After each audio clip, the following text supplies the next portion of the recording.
அஸ்ஸலாமு அலைக்கும் வரஹ்மத்துல்லாஹி வபரகாத்து. சூரா எண் 2 அல் பக்கரா, ஆயத்தின் எண் 62 66 வரை. அளவற்ற அருளாளனும் நிகரற்ற அன்புடையோனுமாகிய அல்லாஹ்வின் பெயரால் ஓதுகிறேன்.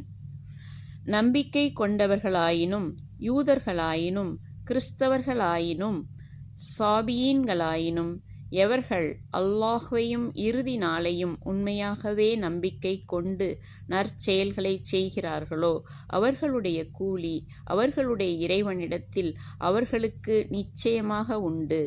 மேலும் அவர்களுக்கு எவ்வித பயமும் இல்லை, அவர்கள் துக்கப்படவும் மாட்டார்கள். தூர் என்னும் மலையை நாம் உங்களுக்கு மேல் உயர்த்தி உங்களிடம் வாக்குறுதி வாங்கிய சமயத்தில் நாம் உங்களுக்கு கொடுத்த தௌராத் என்னும் வேதத்தை உறுதியாக கடைப்பிடியுங்கள்.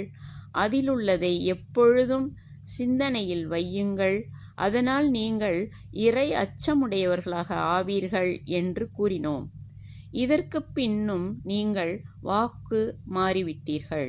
ஆனால் உங்கள் மீது அல்லாஹ்வின் அருளும் அவனது அன்பும் இல்லாதிருந்தால் நீங்கள் முற்றிலும் நஷ்டமடைந்தவர்களில் ஆகியிருப்பீர்கள்.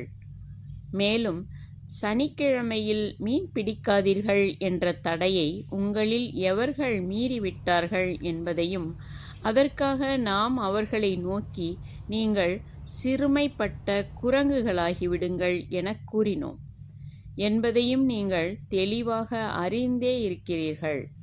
ஆகவே இதை அக்காலத்தில் அவர்களுக்கு எதிரில் இருந்தவர்களுக்கும் அவர்களுக்கு பிற்காலத்தில் வருபவர்களுக்கும் ஓர் எச்சரிக்கை மிகுந்த படிப்பினையாகவும் இறையச்சம் உடையவர்களுக்கு ஓர் உபதேசமாகவும் ஆக்கினோம்.